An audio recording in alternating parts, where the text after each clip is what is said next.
फैसल एक सेकंड, फैसल भाई एक सेकंड रुकिएगा। जुई विश्वास इसका मतलब, चलिए पहले यहीं से शुरू करते हैं, मैं मुश्किल सवाल नहीं पूछूंगा, यहीं से शुरू करते हैं। आज की बैठक से क्या निकला आपके हिसाब से जुई विश्वास? देखिए मानव जी, आज के बैठक से ये बात तो क्लियर हो गया कि बीजेपी की परेशानी एकदम साफ दिख रहा है। और आज अमित शाह जी को भी जम्मू कश्मीर में जाके उनको भी बोलना पड़ रहा है कि इस बार 300 पार।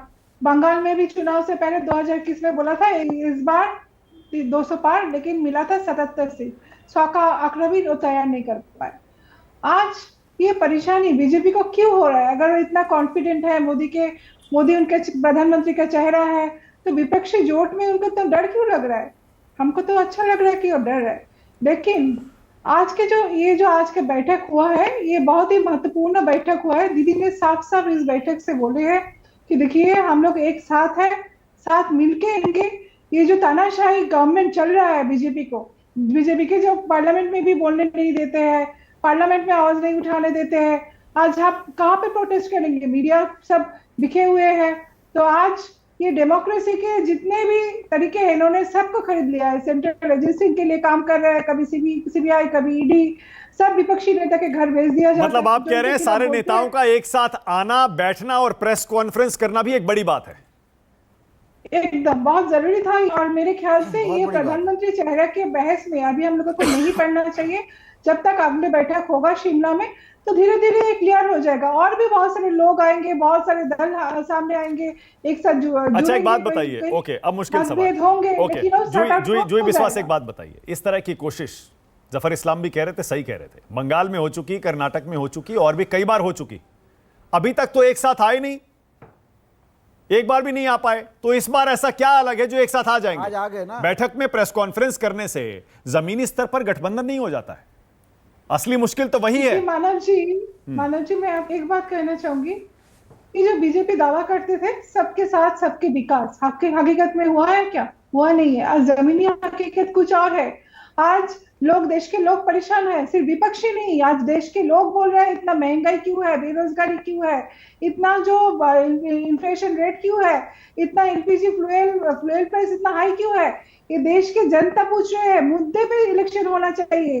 सारे मुद्दे हम लोगों को एक साथ कॉमन मिनिमम प्रोग्राम लेके देश को जनता के सामने हम लोग पहुंचेंगे। कॉमन मिनिमम प्रोग्राम में आपकी शर्त तो सीधे सीधे, कॉमन मिनिमम प्रोग्राम में आपकी शर्त तो सीधे सीधे वही होगी ना जो ममता बनर्जी पहले ही कह चुकी है टीवी पर, कि कांग्रेस और लेफ्ट अगर एक साथ आए बंगाल में, हमारा विरोध किया तो फिर हम भी सपोर्ट नहीं करेंगे, यही शर्त होगी ना आपकी? नहीं मानव जी आज का तो आप बैठक के बाद देखिए है कि उन्होंने साफ साफ ये कहा कि हम लोग साथ है। इसके मतलब हम लोग साथ लड़ेंगे सब मिलके। अगर बंगाल में सीपीएम कांग्रेस साथ आ जाएगा तो हम लोग साथ बीजेपी के खिलाफ लड़ेंगे। ये तो आज के ये बैठक से साफ कर दिए दीदी ने। ये पर लेफ्ट भी तो थी इस बैठक में, जो वही तो कह रहा हूं, लेफ्ट पार्टियां भी तो हैं। तो सब साथ में मिलके लड़ेंगे ना। वही बात दीदी ने बोला है कि हम लोग यूनाइटेड है, हम लोग साथ मिलकर लड़ेंगे। मतलब बंगाल में आप कह रहे हैं बंगाल में कांग्रेस, टीएमसी और 2024 के लिए ये हम लोगों का जो अभी दीदी ने बोल दिया, 2024 के पार्लियामेंट के लिए तैयार हो गए। ओके जफर इस्लाम रिस्पॉन्ड करिए, सोचिए कैसा गठबंधन होगा जफर इस्लाम? कांग्रेस, लेफ्ट, टीएमसी सब एक हो गए, जैसे बिहार में भी एक है।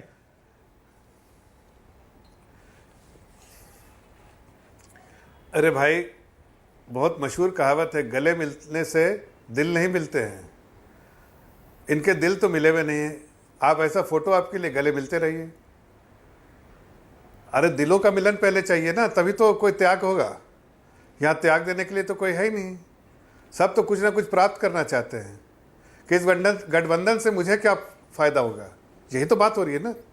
कोई ऐसा कह रहा है कि इस गठबंधन के लिए मैं इतना सारा त्याग दूंगा लेकिन गठबंधन में रहूंगा। ऐसा किसी सुना आपने? एक बार भी सुना? बताइए। हर लोग कुछ गठबंधन के सब कुछ मांग। अभी आपका स्टेटमेंट क्या आया? गठबंधन ने हमको ये नहीं दिया तो हम इसके बाहर रहेंगे। क्यों?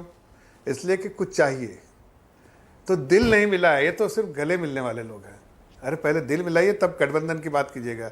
चाहिए आज आपको ये फोटो आपके लिए, जितना अपने आप को धन्यवाद दीजिए, अपने आप को पीठ थपथपाइए, थपथपा लीजिए।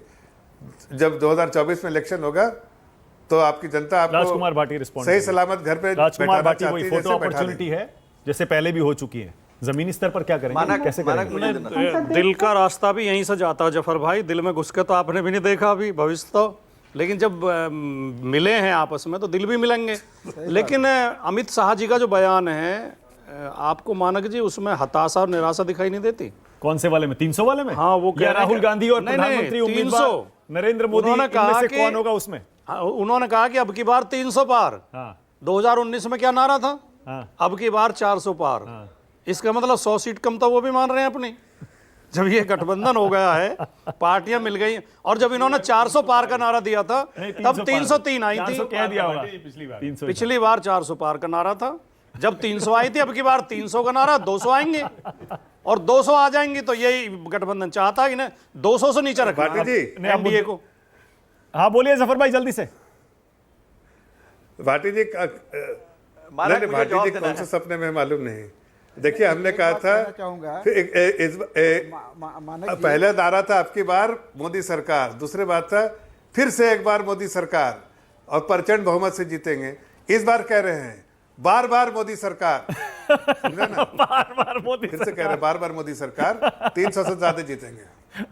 अच्छा अब भाटी साहब मैं 300 मुद्दे पे कह आइए। रहा हूं। ओके फिर से आएगा अब मुद्दे मोदी पे आइए, सरकार, मोदी जी बताइए आएंगे, सब यूपी में कुछ। कैसे करेंगे बताइए गठबंधन, जमीन पर कैसे उतारेंगे गठबंधन को? अखिलेश जी बैठे हुए तो थे प्रेस देखिए, कॉन्फ्रेंस में, मानक बताइए एक किसके बात साथ देखिए, अभी जो सीट शेयरिंग अभी किसके जो साथ ये करेंगे सवाल बताइए। उठाए जा रहे हैं, जो भारतीय जनता पार्टी के समर्थक है जिनका सॉफ्ट कॉर्नर बीजेपी की तरफ है, या जफर भाई सवाल ये उठा रहे हैं कि अभी देखो, अभी ये मांग करेंगे, अभी तो इनकी बात टूटेगी आपस में। जो नेता बैठे हैं सब सीनियर अनुभवी नेता हैं, ये सारी बातें हो चुकी होंगी आज।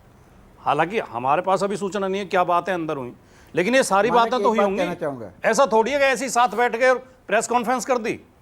तो भाटी ये साहब, वाकई आपको लगता है 3.5 घंटे में ऐसी बातें सुलझ गई होंगी जो 35 साल में नहीं सुलझी?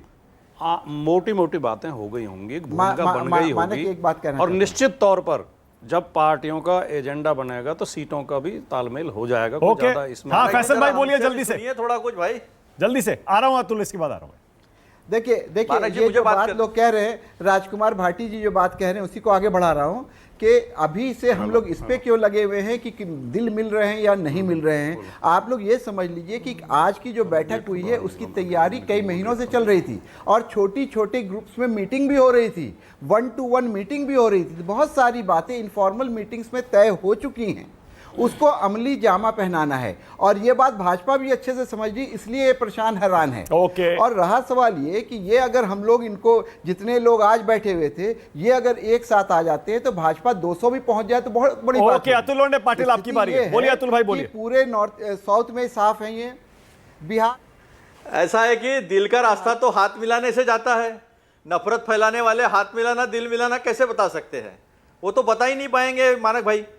लेकिन मुझे एक बात समझ में नहीं आई कि भाजपा परेशान है, ये मैं समझ सकता हूं, लेकिन भाजपा के साथ विश्लेषक भी परेशान हो गए, ये मेरे समझ से बाहर है। और अगर कोई विश्लेषण कर रहा है और उसे 15 नेता, बड़े नेता इकट्ठे प्रेस कॉन्फ्रेंस करके दुनिया देश के सामने आ रहे हैं, तो उसका अगर कोई पॉलिटिकल मीनिंग नहीं निकलता है तो विश्लेषण कैसे होगा? नमस्कार है उनके विश्लेषण को। लेकिन एक बात तो तय है, एक बात बिल्कुल तय है, बौखलाहट और घबराहट जो है वो नफरती चेहरे पर दिखाई देती है।